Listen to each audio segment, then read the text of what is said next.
Welcome to the Let's Talk Politics Alabama podcast with your host, Daniel Stover and Russ Sanders, where we take a look at Alabama politics like a drive down I-65 from North Alabama to the state capital in Montgomery and all the way to the Sugar Sand Coast.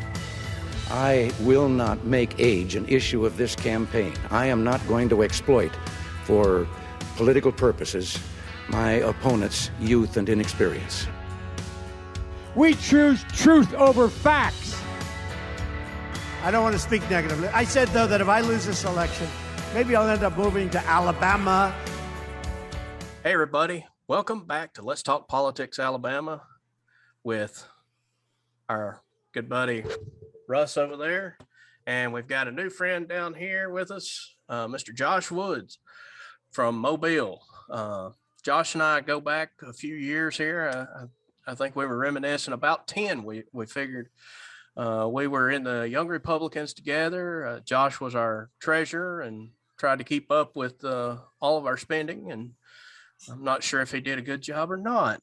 Just saying. But glad to have you, Josh. Let's see. Now, you're chairman of the Mobile Fair, right? That's true. Yeah. So obviously, spent time with you as the treasurer of the Alabama Young Republican Federation.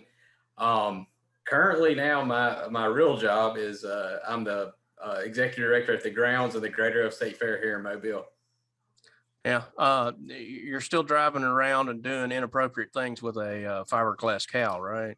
We are. We have a 13.5 foot fiberglass cow that we travel amongst the county and even over to Baldwin County occasionally to promote the fair. So she's her name's JC, and we travel around with her quite a lot and promote the fair. You hadn't taken out any stoplights or anything, right? No. There's a couple times that I thought about a couple like low hanging limbs, but we've managed to survive. So I remember also you were voted the Mobile County Republicans MVP. That's most valuable pachyderm for those that don't know. Well, Yeah. they just retired that after you, right? I mean, you're just so energetic. I think they still give it out, but yeah, that's true. I guess back in the day, I was the MVP, most valuable pachyderm. So. And as we can hear in the background, you're up to 3 kids. Russ, maybe you'll end up knowing what that's like one day. You're on one. You still get the rest. Yeah, she's in bed now. So, Josh, we wanted to have you on because you decided to take and put yourself out there and run for an office here. Your current council member there in your District 6 in Mobile County or Mobile City is retiring, Miss Bess Rich. So tell us a little bit about that. Yeah, so kind of looking at our district, so Mobile has 7 city council districts encompassing the entire city, and obviously there's some areas around that, the police jurisdiction that we go out to. But as far as like city council's District 6, a lot of this area is mostly residential, and that makes sense because a lot of people live here. Our current city council member is retiring, but even before she decided to retire, we decided that something needed to be done, or that a younger voice and a voice of the future needed to be represented. So we announced that we were going to run. Shortly after that, our current city council member decided that she was not going to run after 19 years of service, and now we're running for District 6 along with 3 other representatives, and mainly our campaign's focused on what the future looks like and representing all the voices of the district and representing the district moving forward. Yeah, I've was poking around on the internet here. You know, you can find out everything on the internet now. It's all believable. Your other 3 opponents don't seem to have declared any type of party affiliation, but BamaPolitics.com was real quick to stick that Republican label on you. Yeah, I think that's given my history, that's one thing that people can kind of put a pin in me on. But yeah, it's local politics. outside of being the dog catcher, local politics is the closest to the people. And a lot of times, especially in Mobile, municipal elections are nonpartisan. So, not only, given my conservative roots and what I believe politically and personally, not only am I going to represent that, but also I realize too that no matter what flag you have in front of your door, what sign you have in front of your house, it's very important that I'll listen to you and take all points of view into consideration, and then we'll make a decision. So really, even though I'm a conservative, I'm a Republican conservative that's running for this district, I realize, and given my time in Young Republicans working with various factions of the Young Republican Party and the Republican Party, I realize that I have to represent all the people, and that's one of the core beliefs of what Republicans believe. So definitely, I'm knocking on doors that may not agree with me, and at the end of the day, I'm going to represent what they believe and what the people believe. Yeah, and I mean, we've talked about it before. That Republican name really just gives everybody a good foundation of what your beliefs are. Doesn't mean that you agree with everything that the Republican Party stands for, but it gives everybody a basis to start from and go, oh, well, he probably believes in sanctity of life, guns, small Fiscal government. conservatism, responsibility of government, and that gives us a good base, and then we build upon that. And as you know, Daniel, we're a lot of times maybe our party gets painted as, well, they just believe this. Well, that's not really true. When you get down to your values, we're willing to think about things, and we're willing to make a decision.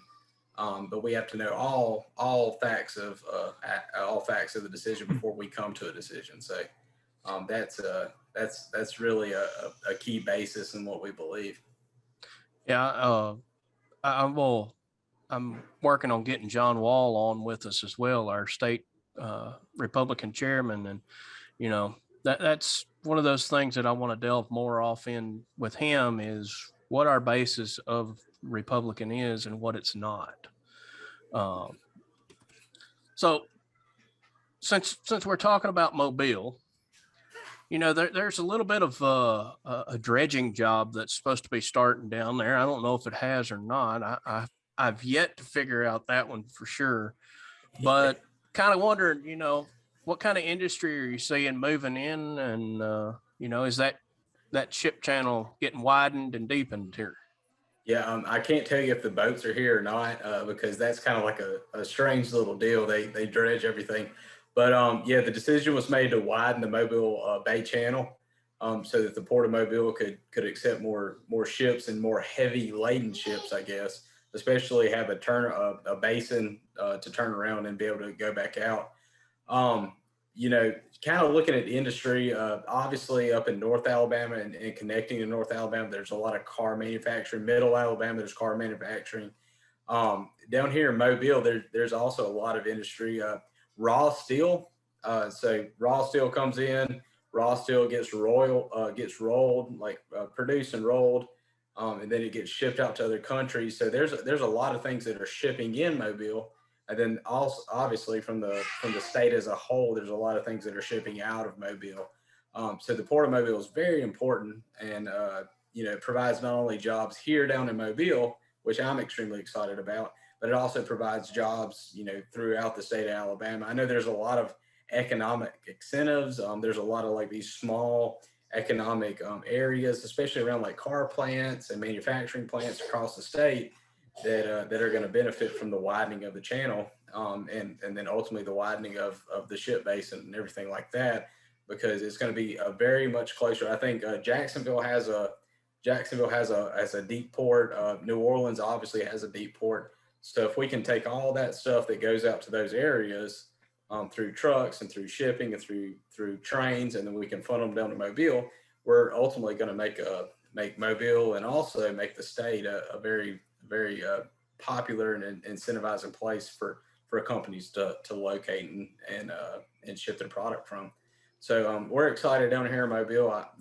Not only is the the shipping industry and the port here a economic center to us, but it's an economic incentive for the entire state. I know there's a Toyota Mazda's going to be real big at shipping down there. From what I understood, they were supposed to be like one of the largest car shipping facilities that was supposed to be added in as part of the conditions of deepening and widening the bay was to get this large car shipping industry in down there. Are you seeing any of that starting now? So I'll give you a good example. The Civic Center, our convention center is situated above the railroad tracks that kind of funnel down into that area. And it's not wise to park your car. If you have an event at the Civic Center, it's not wise to park your car over the railroad tracks under the Civic Center because there's constant freight going on. So we're really excited about what's going to happen. I mean, as you know, not only has the dredging been approved and the dredging's taken place, but the city docks or the state docks have also grown tremendously. We have some of the biggest cranes that take off that are able to service and take advantage of the ships that come in with containers.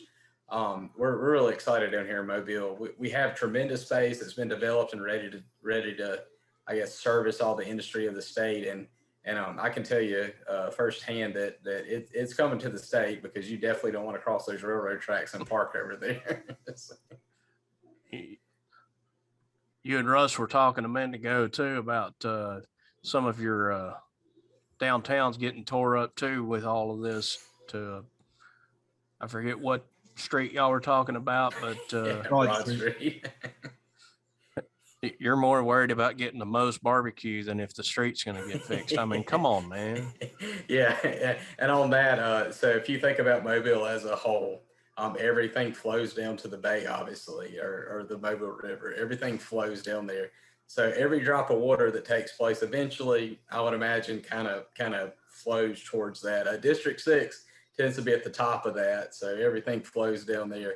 So obviously, as every older city, Mobile is one of the oldest cities, or is the oldest city in the state of Alabama. As you can imagine, that things are older and things are a little bit outdated and worn. So the city started addressing those issues and they're kind of moving back. So what they've done is they've taken an approach of where does the water go? We have to start there. So Broad Street's a good example of where the water goes when it rains. And so we've started addressing stormwater management, sewage, things like that, and kind of working back. And it has caused a little inconvenience me personally because I can't get to Moe's barbecue quite as fast as I normally would. But I do take some detours and make sure I get there. I noticed when I was down there I started going down there over the past few months, and I noticed that, I really didn't realize how big Mobile was because I don't go down to Mobile very often based off of geography and living way up in North Alabama. But when I was down in Mobile, I noticed on the side of the road, like when I was driving through the shipping area, I saw like the Netherlands, Germany, and a lot of the European nations flags flying. So it was obvious to me that, hey, Mobile Bay is a little bit bigger deal than I realized because we're shipping stuff or receiving goods from them through the Mobile Bay. Obviously, if those flags were so prominently displayed down there. That's very true. So Mobile plays a very important role in shipping, and that's one thing that we take pride in. The actual shipping container was developed and implemented out of Mobile. Fire ants, was actually, unfortunately, knock on wood, was brought to America through Mobile and the banana trade. But Mobile is a hugely important port as far as the city and the country and the state's concerned, and we take pride in that. Any given day, you can walk down a Canal Street and see numerous flags of different ships. So that kind of just shows how important Alabama plays ultimately in the shipping industry for the United States. Well, now talking about all those different countries and everything, I have to ask one question. Is the Leprechaun in your district? The Leprechaun's not in my district, but as collectively, so there's district issues and there's city issues. This is a city issue, and we take great pride in the Leprechaun. Eventually, we'll find him. Just with that pot of gold, hopefully. That was actually one of the first young Republican conventions I attended. Riding in an elevator, somebody asked where I was from. I said Mobile, Alabama, and they said, "Home of the Leprechaun." Yeah, we're home of the Leprechaun.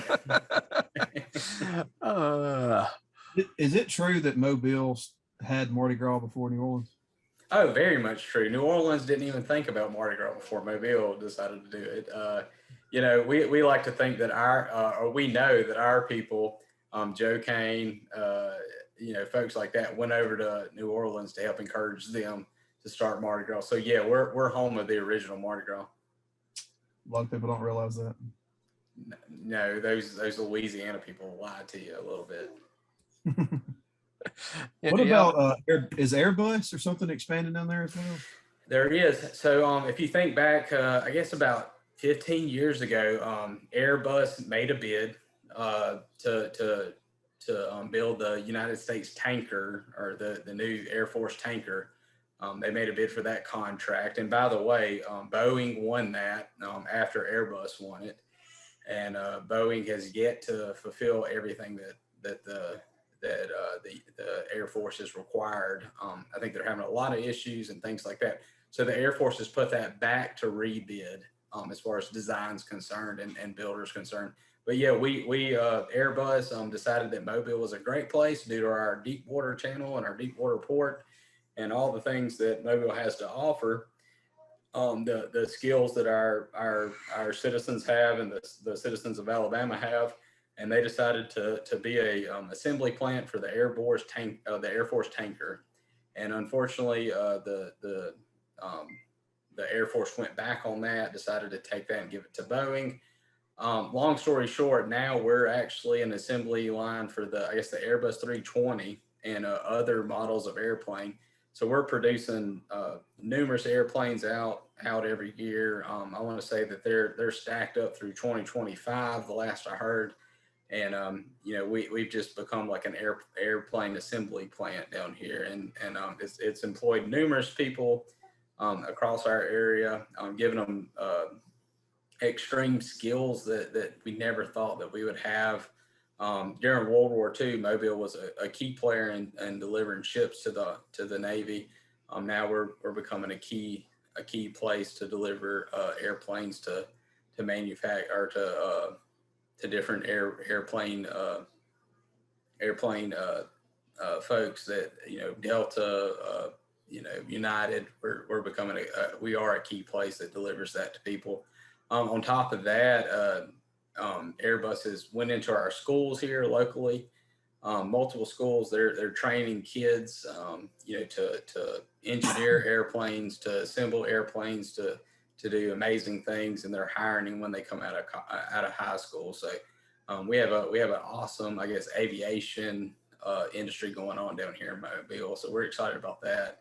And with the rebid of the airplane, or the air refueling tanker, we're excited about what that might hold for Mobile moving forward.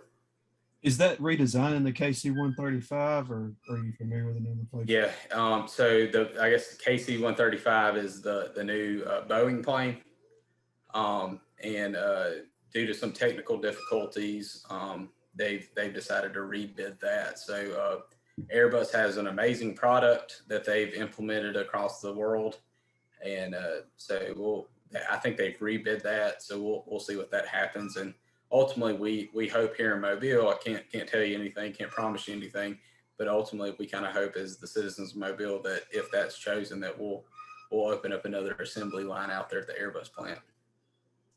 There's a pretty significant military presence down there in Mobile. You have the Coast Guard Center down there. You have the Marine Reserve unit that's down there. You have a significant National Guard unit that's down there. There's a lot of stuff going on down there people don't realize. There is, you know, looking at Mobile, we have obviously we have Brooklyn that was closed, I guess, in the 60s, 70s. That was a major major airport for the U.S. But outside of that, once that closed, we've had people step into Brooklyn, whether that's Airbus over the past couple of years, kind of utilize that airport or that airstrip.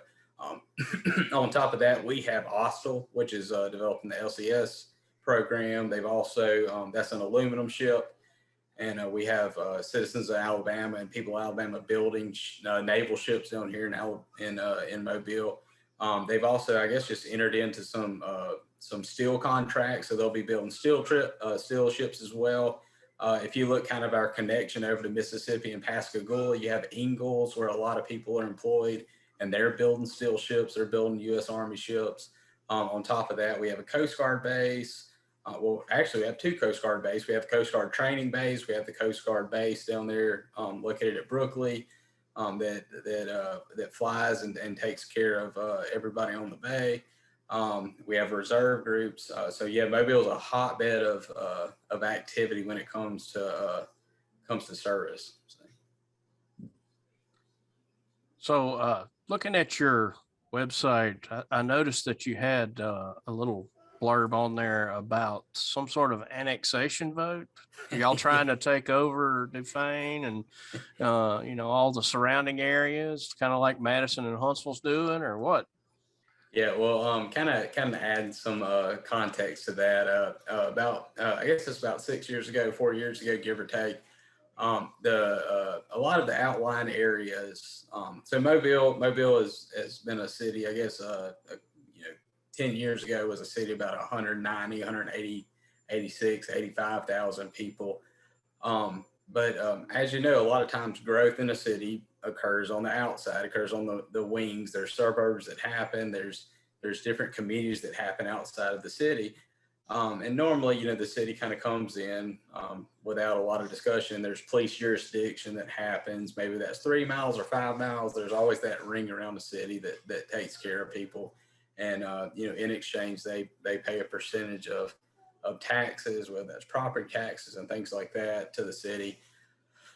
So Mobile's kind of at a place where, we're landlocked over here with the bay. There's not much you can do on the east. On the north side, we've had cities kind of come in, and cities have. That's my littlest one say.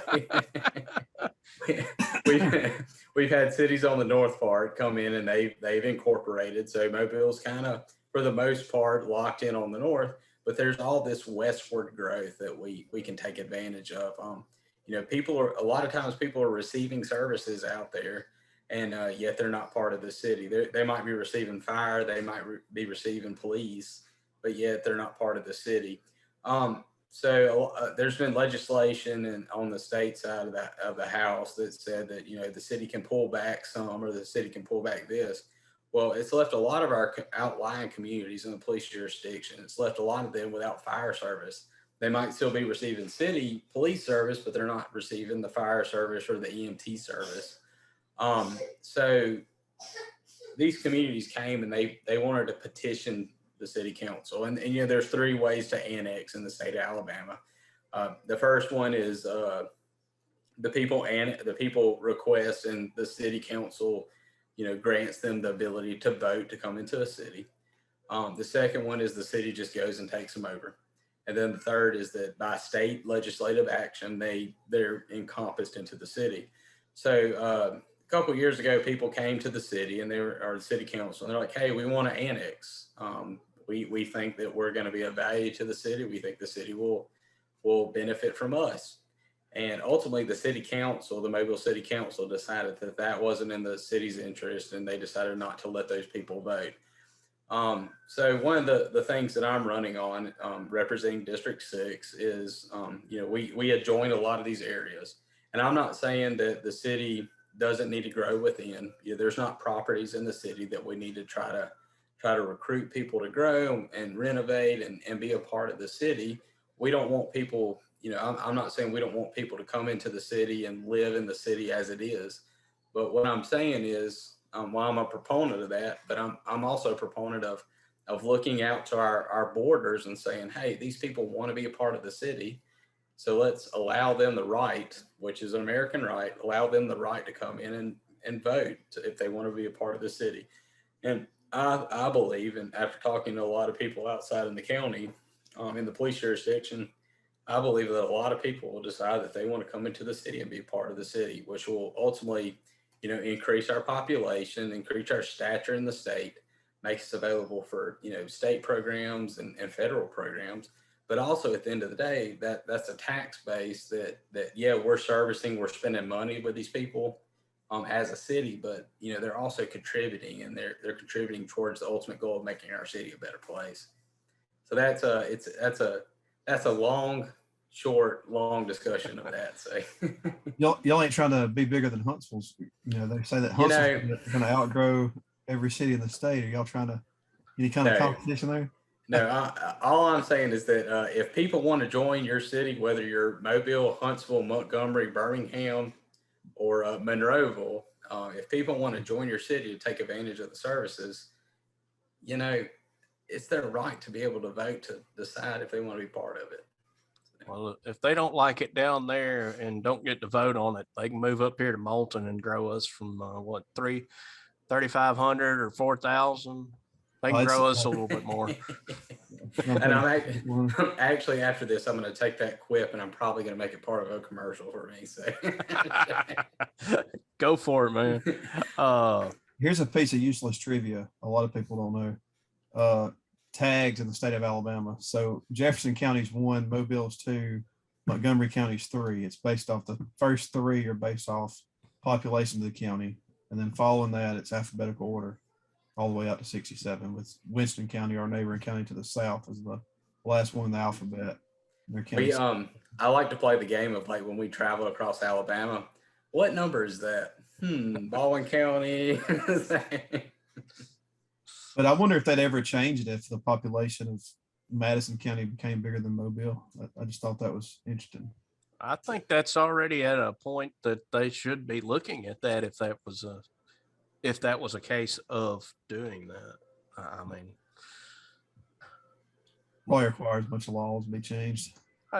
Well, how we have to vote on whether, Josh and them can get garbage service somewhere. We have to make that a statewide amendment. A lot of people don't understand how much that affects those counties. And, I'm kind of the opinion of, well, let them decide. But according to our state constitution, everybody gets a vote. It's kind of like Oprah, you get a vote, you get a vote, you get a vote. So, it's just one of those things, like you said, there's 3 ways of doing it. And that third one is the whole state gets to vote. So, and we see a lot of that from down y'all's way there. There's always something from Mobile or Blunt or one of those counties down there, down south. Well, we try to stir things up, keep you on your toes. Well, we know how you are with cows. So, I poking around a little bit on the internet, I also noticed that Jim Ziegler's favorite thing, the toll bridge, has come back to life. Did you get the paddles out and shock it? I mean, what's going on with that? No, so obviously the toll bridge has been talked about a lot. Probably more than you want to hear about it, I guess, up your way. But down here, the toll bridge, Daniel, you drove through the tunnel. All of a sudden, you're zooming along, everything's good. Then all of a sudden, there's like a 90-degree tunnel that you have to figure out how to navigate. So ultimately, there's been a lot of discussion on the toll bridge, of the bridge. There's been toll, no toll, truck toll. We're going to have a free bridge for everybody, bicycle lanes, yada, yada, yada. So the most recent, I guess, proposition maybe that's existing is, tunnels are free. Whether that's the Bankhead or the Wallace Tunnel, both of those are free. The Cochran Bridge, which, you have to get off the interstate and you go around to the Cochran Bridge and it rejoins you on the interstate. that's also a free route. But then there's also the most recent proposition is a truck only toll bridge that immediately, you're coming from Mississippi, coming from Florida, and you have to take that bridge. That's actually kind of like a hot button issue. People expect you to take a stand on. The Mobile City Council that I'm running for, believe it or not, doesn't have a say in that per se. But personally, what I believe is that existing routes that are already established, whether that's the Wallace Tunnel, the Bankhead Tunnel, the Cochran Bridge, those should remain free. And whatever happens, whether it's a truck bridge or a toll bridge, which is kind of my preferred, the toll bridge is kind of my preferred option.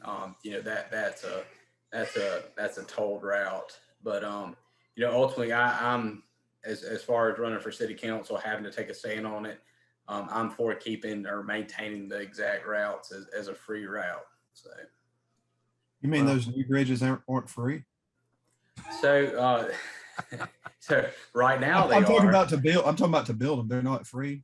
They're believe it or not, they're not free. And being the conservative, the Goldwater conservative part of me, realizing that when there's an investment, there needs to be a return. So that's why I say that anything new.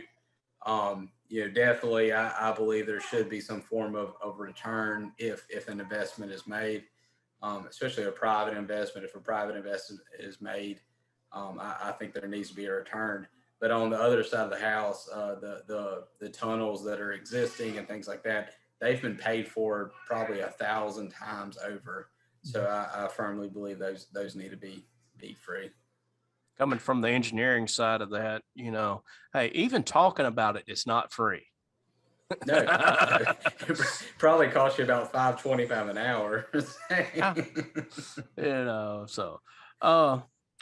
So you kind of touched on some things with going on downtown. Tell us a little bit about Mobile tourism, what's going on, things that might get some of our people up here interested to come down and spend a few dollars down there in good old Mobile. Yeah, well, definitely we have the cruise ship. So we're probably, I guess, last news I've seen that in October it looks like we're gonna have a cruise ship back, a Carnival cruise ship back. So that's always a plus as far as tourism. But Daniel, Mobile's just a good place to come down and kind of plunk around. We have everything from a 1700 graveyard to an 1800 church to numerous places downtown where you can come and grab a good bite to eat. Looking out West Mobile my way in District 6, we have numerous small restaurants from a Thai restaurant that probably would rock your world. We eat there quite a good bit. Shout out to Benja's. We eat there quite a bit. But Mobile is just a great place, especially if you're from Alabama. It's a great place to come and have a staycation. It's you can easily spend 3, 4, or 5 days just hanging out in Mobile and getting to know kind of the culture of especially the French, the English, the culture down here, and obviously Mardi Gras is a huge draw. So I would encourage everybody to come down for Mardi Gras. Yeah, don't you get out there and dance in front of everybody in front of the parade or something? Or, No, I don't do weren't that. you named king or something? I don't know. Daniel, me and the kids get out there and we just catch moon pies. That's all we do. I have a big warship museum down there as well. We do. We have the USS Alabama, which is, believe it or not, the USS Alabama was brought to Mobile in the state of Alabama by kids across the state, I guess, fundraising with pennies and dimes and nickels. So we also have the USS Alabama, the pavilion there, which is an amazing, it sits on an amazing piece of property that kind of overlooks the first part of the Mobile River out to the bay. And the fishing, I mean, I would be remiss to tell you that as the fair, the Great Grove State Fair, which occurs in October, November. We're a project of the Mobile JCs, the Mobile Junior Chamber of Commerce. The Mobile Junior Chamber of Commerce also hosts the world's largest fishing tournament every year in the summer, the Alabama DC Fishing Rodeo. We have the Zaya Trail Maze as well. So Mobile is definitely full of a lot of stuff to come and take in. Yeah, I can't say enough about the Battleship Park. They're actually one of Russ and I's neighbors. His dad was actually killed in Desert Storm, and his dad's name is actually on the F4 sitting out at the road. And you know, I've been down there several times. In fact, we held the part of the National Young Republicans Conference Convention down there. And I'll put in a plug for my favorite place, unless it's blown away, is Felix's Fish Camp that sits right in front of it. So still there. Love it. That's some of the best seafood that Mobile's got, I do believe. So. You can't beat the gumbo, and you can't beat the shrimp and grits. Oh, and the what was it? Soft shell crab. Awesome. Yeah. So, all right, Josh. Well, anything else you want to add in? Not much. We kind of covered it all. Again, I'm running for District 6, ultimately part of Mobile. We're looking forward to providing good government, providing great communities, excellent neighborhoods. So we're excited about the next couple of weeks to see what that holds. But regardless of win or loss, we're definitely a big proponent of what Mobile and ultimately the state of Alabama has. Yeah. What's the date of that election again? August 24th. I'll be sweating it out until then, knocking on doors and asking for people's votes. And if you're down in that area, or you just want to know a little bit more about Josh, go look up his website and Facebook. That's true. Vote Josh Woods on Facebook and votejoshuwoods.com on the internet. Yeah. Well, thanks for sitting in with us. I will throw a couple of little local issues in here. Something I noticed last night watching a little bit of the Olympics. Did y'all know that we've got a long jumper actually from Huntsville in the Olympics? He's actually going to be jumping for the gold, I think, maybe tonight. Javon Harrison. They popped up, the whole hometown group, and that was in Huntsville. I was like, wow, didn't know that. So, yeah, we actually had a swimmer from Mobile, Alabama that I think it was maybe silver or bronze at play. So we're really excited down here. We have Olympic fever, I guess, a little bit. It seems to be catching across the state. So there's also a female from Phoenix City that won a skeet shooting. That's right. I want to think there was an archery one too somewhere near Alabama. It wasn't in Alabama, but anyways, we're a hotbed. So Paige Madden is the name of the swimmer from Mobile. So I mean, Alabama, we're making Olympic history. Hey, we're representing. That's what we're supposed to do, right? Yes. All right. Well, appreciate y'all coming by. Thanks again, Josh, for coming and sitting with us and just telling us about what's going on down there in Mobile, giving us an update, telling us about what you're doing as far as being trying to be councilman for District 6 there. Hopefully we can hear back from you after you win. You give us some updates about Mobile and what's happening down there. That's right. Sure.